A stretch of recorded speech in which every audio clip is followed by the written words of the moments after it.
Nadie podía imaginar que detrás de aquella sonrisa de porcelana y esos modales refinados se escondía una frialdad capaz de congelar hasta el corazón más noble. Dicen que el dinero no compra la clase, y mucho menos la bondad, pero en la majestuosa Hacienda Santa María, esa lección estaba a punto de aprenderse con lágrimas de sangre y una traición que nadie vio venir, excepto los viejos muros de piedra que todo lo escuchan.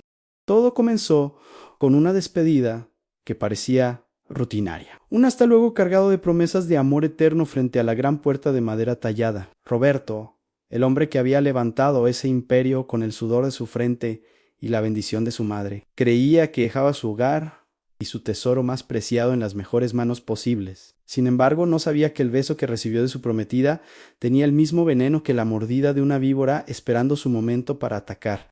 Apenas las llantas de la lujosa camioneta de Roberto levantaron el polvo del camino y cruzaron el portón principal. La máscara de bondad de Vanessa cayó al suelo con un estruendo silencioso pero aterrador. Su postura cambió, su mirada se afiló como un cuchillo y se giró hacia la vieja casona no como una cuidadora, sino como una dueña despiadada, lista para purgar todo lo que le estorbaba, empezando por quien le dio la vida al hombre que decía amar.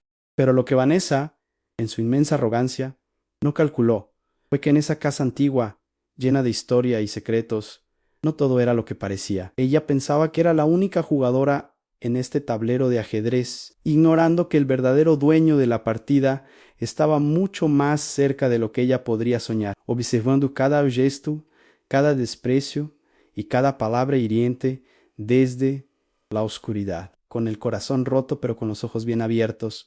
Antes de continuar con esta historia que te va a sacudir el alma y te hará correr a abrazar a tus seres queridos, quiero que hagamos una pausa. Dime rápidamente ahí abajo en los comentarios desde qué parte de nuestro hermoso México o desde qué rincón del mundo nos estás escuchando hoy. Quiero saber quiénes son los corazones nobles que me acompañan. La Hacienda Santa María, enclavada en las afueras de la histórica Guanajuato, era mucho más que una simple propiedad de muros gruesos y arcos de cantera rosa. Era un santuario donde el tiempo parecía haberse detenido. El aroma dulce del café de olla y las tortillas recién hechas solía inundar el patio central cada mañana, mezclándose con el olor a lavanda y bugambilias que adornaban los jardines. En el corazón de la casa, en una habitación iluminada por la luz suave de las veladoras, un pequeño altar dedicado a la Virgen de Guadalupe velaba el sueño de quien fuera en otro tiempo la mujer más fuerte de la región, pero que ahora apenas era un suspiro de lo que fue doña Pilar, con su cabello blanco como la nieve recogido en una trenza y cubierta siempre con su rebozo favorito, color carmín. Pasaba sus días sentada en una silla de ruedas frente al ventanal. Sus manos, deformadas por la artritis, pero llenas de una ternura infinita, rara vez soltaban su viejo rosario de madera gastada. Ella era la matriarca, la raíz profunda de la familia de la Vega, pero su salud se desvanecía como la luz de la tarde, dejándola vulnerable y dependiente de cuidados constantes que, hasta ahora, solo el amor incondicional de su hijo y la lealtad de sus empleados garantizaban. Roberto Alejandro de la Vega, un hombre cuyos trajes de diseñador no lograban ocultar la humildad de sus orígenes ni el cansancio en su mirada, entró a la habitación con el peso del mundo sobre sus hombros. Sus ojos oscuros, marcados por el sol y el trabajo duro de años construyendo su fortuna, se llenaron de una tristeza líquida al ver a su madre tan frágil. Roberto era un hombre de negocios respetado en todo México, pero dentro de esas cuatro paredes solo era un hijo aterrorizado por la idea de perder a su jefecita, la única mujer que lo había amado sin condiciones ni interés por su cuenta bancaria. A su lado, contrastando violentamente con la calidez rústica de la hacienda, estaba Vanessa, alta, esbelta y vestida con una elegancia cosmopolita que parecía gritar que ese lugar no estaba a su altura. Ella miraba el reloj en su muñeca con impaciencia disimulada. Vanessa era la prometida perfecta ante las cámaras de la sociedad Ambela, articulada y siempre sonriente. Sin embargo, había algo en la forma en que miraba los muebles antiguos, como si estuviera calculando su precio en una subasta, que helaba la sangre de cualquiera que prestara suficiente atención. «Tengo que irme a la Ciudad de México, madre», dijo Roberto, arrodillándose junto a la silla de ruedas y tomando las manos de doña Pilar entre las suyas. «Es un contrato vital para la empresa, no puedo posponerlo, estaré fuera una semana. Quizás un poco más, pero no te preocupes. Aquí se queda Vanessa para asegurarse de que no te falte nada. Ella te cuidará como si fuera yo mismo. Vanessa dio un paso adelante, poniendo una mano perfectamente manicurada sobre el hombro de Roberto y esbozando una sonrisa que no llegaba a sus ojos. Claro que sí, mi amor. Vete tranquilo. Tu madre estará en las mejores manos. La trataré como a una reina. Sabes que la adoro, mintió con una dulzura empalagosa, mientras con la otra mano hacía un gesto sutil de fastidio al ver a Rosita, la empleada doméstica, entrar con una bandeja de medicinas. Rosita, una mujer de rasgos indígenas y piel morena, vestía su uniforme impecable y un delantal blanco. Ella era la sombra protectora de doña Pilar. Conocía cada dolor, cada necesidad y cada silencio de la anciana. Al escuchar las palabras de Vanessa, bajó la mirada con respeto, pero su intuición le gritaba que algo terrible estaba por suceder. Rosita había servido a la familia de la Vega durante décadas y sabía distinguir entre el oro verdadero y la bisutería barata. Y Vanessa, a pesar de sus joyas, carecía del brillo de la bondad. Roberto besó la frente de su madre, recibiendo la bendición que ella le susurró con voz quebrada, y se dirigió a la salida. El motor de su camioneta rugió en el patio empedrado, y poco a poco el sonido se fue alejando hasta perderse en el camino vecinal. El silencio que siguió fue pesado, tenso. Apenas el vehículo desapareció de la vista, la postura de Vanessa se relajó. Sus hombros cayeron y la sonrisa fingida se borró de su rostro instantáneamente, reemplazada por una mueca de absoluto desdén, mientras se giraba hacia Rosita y la anciana. —¡Ya basta de tanta comedia! —gritó Vanessa, rompiendo el silencio sepulcral que había dejado la partida de Roberto. Su voz resonó contra las paredes de piedra con un eco metálico y desagradable. Se arrancó el chal de seda que llevaba puesto como si le quemara la piel y lo arrojó sobre un sillón antiguo, mirando a Rosita con una mezcla de asco y superioridad. Desde este momento se acabaron los mimos ridículos. Aquí mando yo y no voy a permitir que esta casa siga oliendo a farmacia y a viejo. Rosita, con el corazón latiéndole en la garganta, intentó acercar el vaso de agua a los labios secos de doña Pilar, quien temblaba ligeramente. Pero Vanessa, con una rapidez viperina, le dio un manotazo a la mano de la empleada, haciendo que el agua se derramara sobre el piso de barro cocido. —Te dije que basta. —¿Siseó? ¿Acaso eres sorda? Deja de perder el tiempo dándole de beber en la boca como si fuera un bebé. Si tiene sed, que se esfuerce. Y tú, ponte a limpiar ese desastre ahora mismo. Quiero el piso brillando antes de que decidas si te quedas o te vas.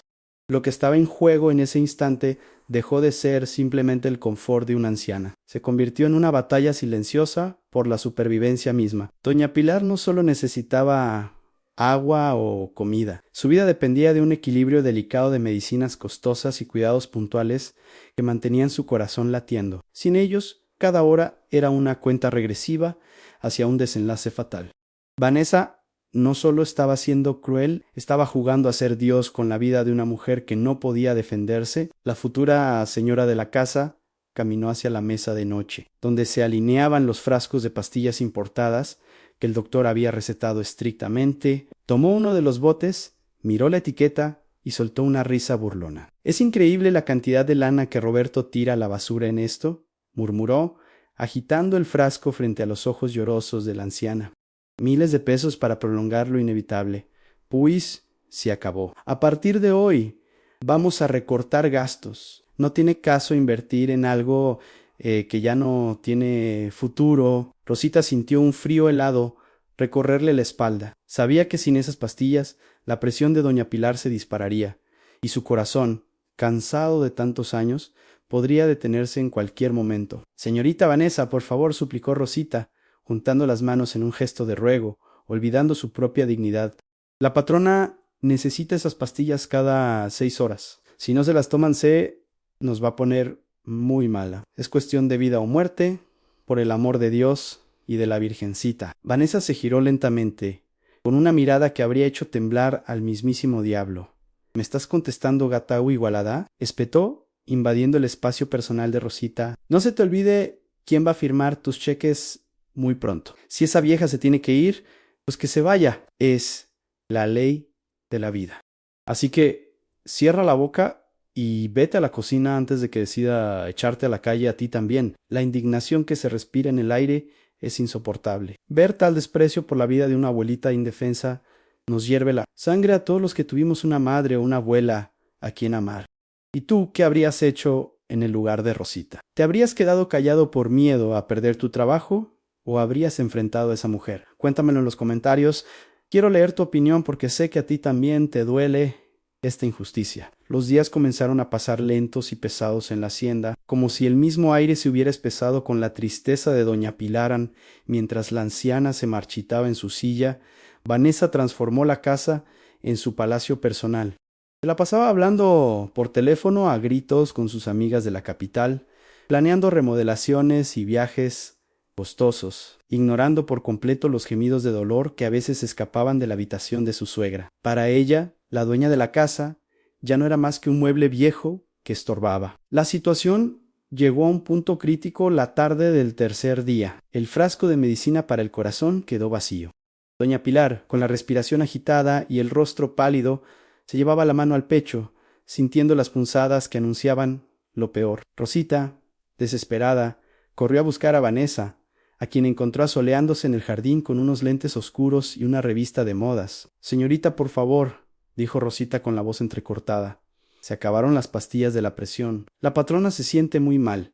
Le falta el aire. Necesito dinero para ir a la farmacia del pueblo de urgencia.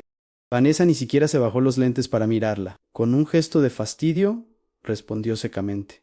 Ya te dije que no hay dinero para eso. Si se le acabaron, pues que se aguante. No voy a desperdiciar más lana en tratamientos inútiles. Déjame descansar, que este sol está divino y tú me haces sombra. Rosita sintió que la sangre le hervía, pero el amor por su abuelita postiza fue más fuerte que la rabia. Corrió a su pequeña habitación de servicio, esa que olía a jabón neutro y humildad. De debajo de su colchón sacó un pañuelo bordado donde guardaba sus ahorros de años en monedas y billetes arrugados que eran para su vejez, pero no era suficiente. Con lágrimas en los ojos, se quitó lo único de valor que poseía, unos aretes de filigrana de oro que habían pertenecido a su madre. Sin pensarlo dos veces, corrió al pueblo. En la casa de empeño el prestamista le dio mucho menos de lo que valían aquellas joyas sentimentales, pero a Rosita no le importó. Con el dinero en mano, compró el medicamento y regresó a la hacienda corriendo, sintiendo que cada minuto que pasaba era una sentencia para doña Pilaran. Al llegar, entró sigilosamente por la cocina y preparó un té de manzanilla para ayudar a pasar la pastilla. Se acercó a doña Pilar, quien la miró con ojos de gratitud infinita, entendiendo sin palabras el sacrificio que su fiel compañera acababa de hacer. Pero justo cuando la anciana iba a tragar la medicina que le salvaría la vida, la puerta se abrió de golpe. Vanessa estaba allí, parada en el umbral como una furia. —¿Qué te dije? India igualada —gritó, cruzando la habitación en dos zancadas. De un manotazo violento, tiró la taza de té al suelo, haciéndola añicos. El líquido caliente salpicó las piernas de la anciana, quien soltó un grito de dolor y susto. —Te prohibí gastar un centavo de mi herencia en esta vieja —bramó Vanessa, agarrando el frasco de medicinas nuevo. —¿De dónde sacaste el dinero, ¿Acaso le robaste a Roberto antes de que se fuera? La acusación era vil, venenosa. Vanessa no podía concebir que alguien diera algo propio por amor. En su mundo todo tenía un precio y todos eran ladrones. Rosita, temblando pero manteniéndose firme entre Vanessa y la anciana, respondió con dignidad: No soy ninguna ladrona. Vendí mis aretes, los que me dejó mi madrecita santa, para comprar esto, porque la vida de la señora vale más que todo el oro del mundo, algo que usted nunca entendería. La respuesta fue una bofetada sonora que resonó en la habitación. Rosita se llevó la mano a la mejilla, conteniendo las lágrimas, mientras Vanessa reía con incredulidad y desprecio. ¡Qué patético! Si burló, pues mira lo que hago con tu sacrificio. Y con una crueldad que heló la sangre, abrió el frasco y comenzó a tirar las pastillas una por una al inodoro del baño contiguo mientras jalaba la cadena. Mas nadie podría imaginar que por detrás de aquel drama terrible había unos ojos que lo veían todo, oculto en las sombras de la vieja biblioteca. A través de un panel falso que conectaba con la habitación principal, Roberto observaba la escena. Sus puños estaban tan apretados que los nudillos se le pusieron blancos.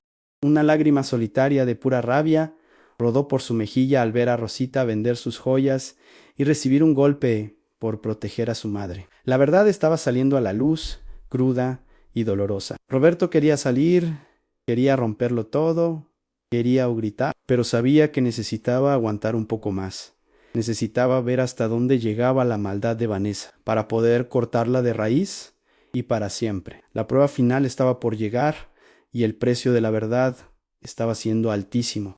¿Y tú qué habrías hecho en su lugar? Cuéntamelo en los comentarios. La tensión en la casa era ya insostenible, como una liga estirada al máximo a punto de romperse y golpear a todos en la cara. La noche cayó sobre la hacienda como un manto fúnebre, trayendo consigo un silencio que erizaba la piel. Vanessa, consumida por una impaciencia diabólica y decidida a acelerar su herencia, bajó a la cocina.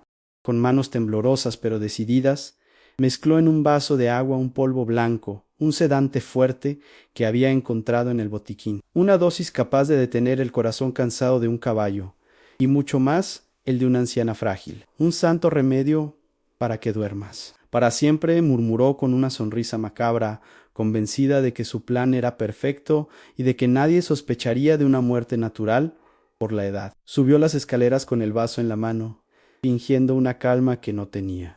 Al entrar en la habitación, vio a doña Pilar rezando en voz baja, con Rosita a su lado, sosteniéndole la mano. Vanessa se acercó con una falsa dulzura que daba náuseas. Ten, suegra, te traje algo para que descanses mejor. Tómalo todo, te hará bien, dijo, acercando el borde del vaso a los labios resecos de la señora. El olor químico y fuerte alertó de inmediato el instinto protector de Rosita, quien vio en los ojos de Vanessa el brillo oscuro de la muerte misma. Sin importarle las consecuencias, Rosita se lanzó sobre el brazo de Vanessa justo cuando el líquido tocaba la boca de la anciana. ¡Zas! El vaso voló por los aires y se estrelló contra la pared, dejando una mancha oscura que escurría como una lágrima negra. Vanessa, fuera de sí, con la cara desfigurada por la ira, levantó la mano para golpear a Rosita con una fuerza letal, gritando: «Maldita gata, ahora sí te mato. Arruinaste todo».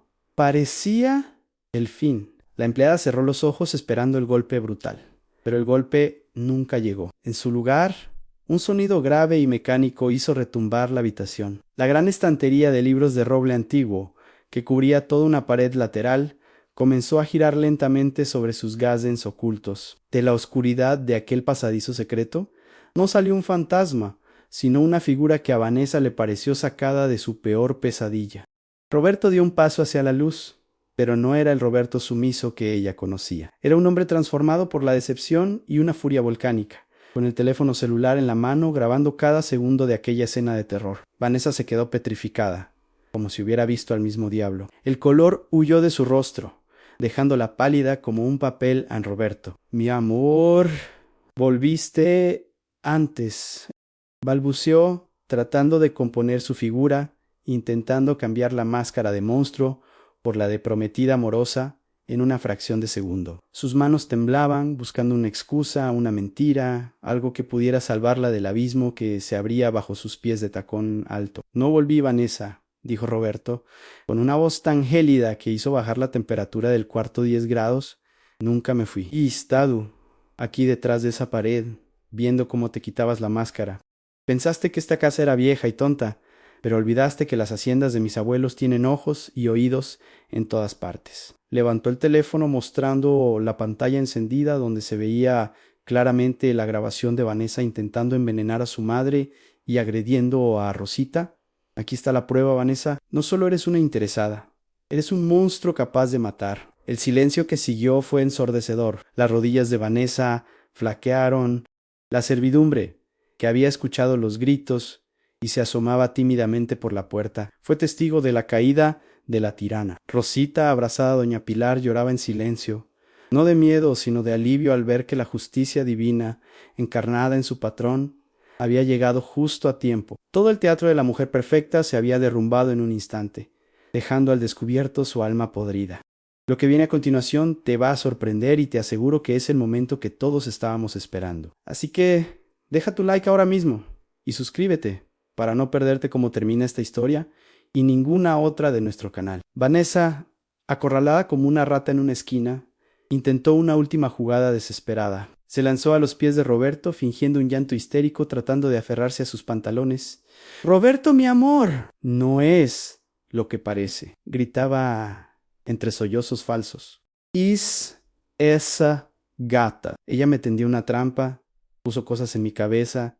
Yo solo quería ayudar a tu mamá, pero sus lágrimas de cocodrilo ya no tenían efecto alguno sobre el hombre que la miraba desde arriba con un desprecio absoluto, como quien mira la basura que hay que sacar a la calle. Roberto se soltó de su agarre con un movimiento brusco, retrocediendo para no ser tocado por esas manos que minutos antes sostenían veneno. «Cállate», bramó, y su voz hizo vibrar los cristales de la ventana.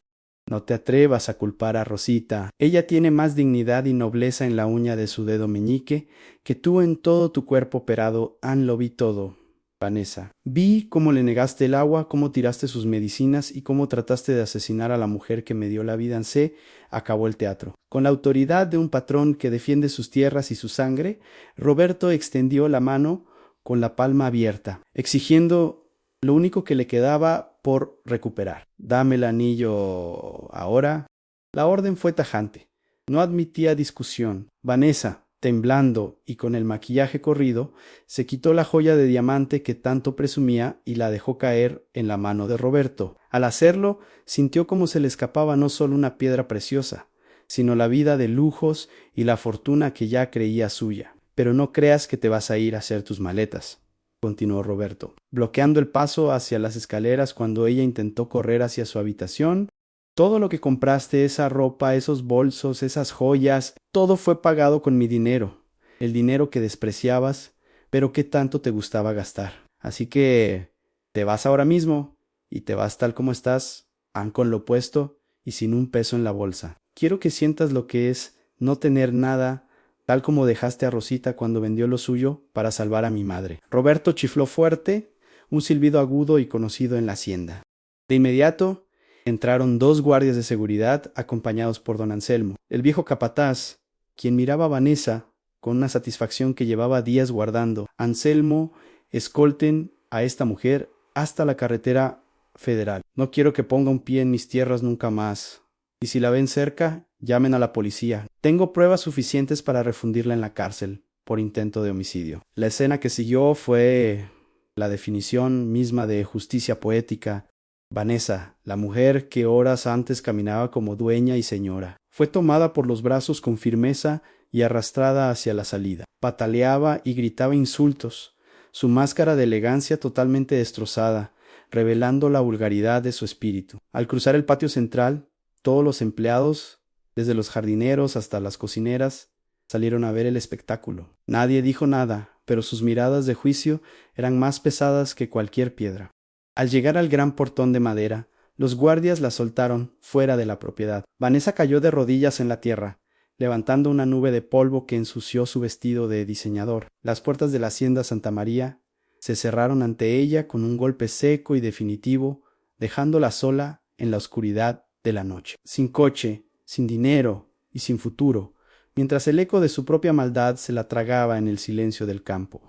Roberto, desde la ventana, observó cómo la silueta de su ex prometida se hacía pequeña, sintiendo que por primera vez en mucho tiempo el aire en su casa volvía a ser puro, con el eco de los gritos de Vanessa desvaneciéndose en la noche. Una paz profunda y sanadora volvió a llenar la habitación de doña Pilar.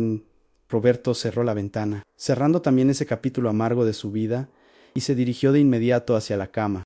Se dejó caer de rodillas junto a la silla de ruedas, enterrando el rostro en el regazo de su madre, sollozando como cuando era un niño pequeño que buscaba consuelo después de una pesadilla. «Perdóname, madrecita, perdóname por haber traído esa oscuridad a nuestra casa. Nunca más, te lo juro, nunca más te pondré en riesgo», susurró con la voz quebrada por el remordimiento. Doña Pilar, con esa sabiduría que solo dan los años y el sufrimiento, acarició el cabello de su hijo con su mano temblorosa. No hacían falta palabras. En sus ojos no había reproche, solo el alivio infinito de tener a su hijo de vuelta, el verdadero, el que tenía un corazón de oro. Pero la escena no estaba completa. Roberto se levantó, se secó las lágrimas y buscó con la mirada a Rosita, quien estaba en un rincón, tratando de hacerse invisible, lista para volver a sus labores, como si nada hubiera pasado. Rosita, espera, dijo Roberto, deteniéndola con suavidad pero con firmeza. Él así detuvo bajando la cabeza por costumbre. Roberto se acercó y, para sorpresa de todos, tomó las manos de la empleada entre las suyas, esas manos ásperas por el trabajo y el cloro. Levanta la cara, por favor. No tienes nada de qué avergonzarte y mucho de qué enorgullecerte. Hoy me diste la lección más grande de mi vida. Mientras yo estaba ciego por una belleza falsa, tú diste todo lo que tenías, hasta tu patrimonio, por salvar a mi madre. Roberto sacó de su bolsillo un pañuelo, pero no uno cualquiera. Dentro venían envueltos los aretes de filigrana de oro que Rosita había empeñado. Fui al pueblo antes de rebelarme y los recuperé, dijo, colocándolos en la palma de la mujer, pero esto no es nada comparado con lo que mereces. Desde hoy, Rosita, ya no eres mi empleada, eres parte de la familia de la Vega. Tendrás una pensión vitalicia y vivirás aquí con nosotros. No para servir, sino para ser cuidada y respetada como la hermana que demostraste ser. La imagen final de esta historia es algo que quedará grabado en la memoria de la hacienda para siempre. A la mañana siguiente, la mesa principal del comedor, esa mesa larga de caoba donde antes solo se sentaban los patrones, tenía 3 lugares puestos. Roberto, doña Pilar y Rosita compartían el desayuno, riendo y conversando, rompiendo las barreras del dinero y las clases sociales. El sol entraba por las ventanas iluminando sus rostros, confirmando que la verdadera nobleza no está en los apellidos, sino en los actos del corazón. Aquel día, todos en Guanajuato aprendieron una verdad universal. El dinero puede comprar una casa lujosa, pero no puede comprar un hogar. Puede comprar aduladores, pero nunca lealtad. La verdadera riqueza de un ser humano no se mide por la marca de su ropa o el saldo de su cuenta bancaria, sino por la capacidad de amar y proteger a los vulnerables cuando nadie está mirando. Las máscaras siempre caen, pero los corazones puros siempre brillan al final. ¿Y tú qué enseñanza te deja esta historia en el alma? ¿Crees que hoy en día todavía existen personas leales como Rosita? Escríbelo en los comentarios. Quiero leer tu reflexión y aprender contigo. Y si esta historia tocó alguna fibra de tu corazón, por favor compártela con alguien que necesite recordar que el bien siempre triunfa sobre el mal. Nos vemos en la próxima historia.